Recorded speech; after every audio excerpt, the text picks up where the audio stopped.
एक वृद्ध फकीर जिसकी लंबी सफ़ेद दाढ़ी है, नदी किनारे बैठा बहते पानी को निहार रहा है। उसके साधारण वस्त्र और शांत मुखमुद्रा गहरी चिंतनशीलता को दर्शाते हैं, जबकि सूरज दूर पहाड़ियों के पीछे डूब रहा है। एक यात्री फकीर के पास आता है। उसकी आंखों में जिज्ञासा झलक रही है। वह पूछता है कि वह नदी किनारे क्यों बैठा है। ये दृश्य उनके संवाद को दर्शाता है, जहाँ फकीर पानी की ओर इशारा कर अपनी बात समझाने का प्रयास करता है। नदी लकड़ी के पुल के नीचे अनवरत बह रही है। पक्षी ऊपर उड़ रहे हैं। फकीर गहरे विचारों में डूबा चट्टान पर बैठा है। एक असंभव चीज की प्रतीक्षा कर रहा है। एक नदी जो बिना पानी के हो। समय के बीतने का प्रतीकात्मक चित्रण। बादल बहते हैं, पत्ते गिरते हैं, चांद उगता और डूबता है।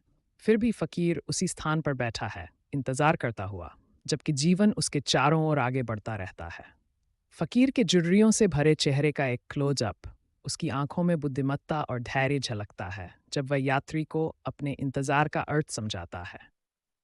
यात्री फकीर की बुद्धिमत्ता को समझकर विचारशील नजर आता है, अपने जीवन पर चिंतन करता हुआ। उनके पीछे बहती नदी सुबह की रोशनी में चमक रही है, जो समय के निरंतर प्रवाह का प्रतीक है। एक रूपक चित्रण। लोग अपने कंधों पर भारी बोझ ढो रहे हैं। परिवार, काम और जीवन की जिम्मेदारियां, और अनवरत बहने वाली नदी के किनारे चलते जा रहे हैं, लेकिन विश्वास की छलांग लगाने से हिचकिचा रहे हैं। एक नाटकीय चित्रण। नदी दो रास्तों में बढ़ती है।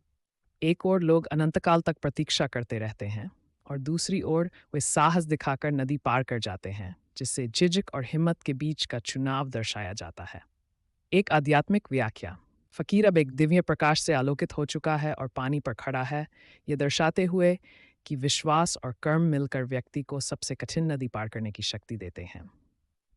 यात्री आगे बढ़ जाता है, अब जीवन में कार्य करने के लिए संकल्पित, जबकि फकीर अपनी जगह स्थिर बैठा रहता है, अब भी प्रतीक्षा में, जो समझ और निष्क्रियता के बीच का अंतर दर्शाता है।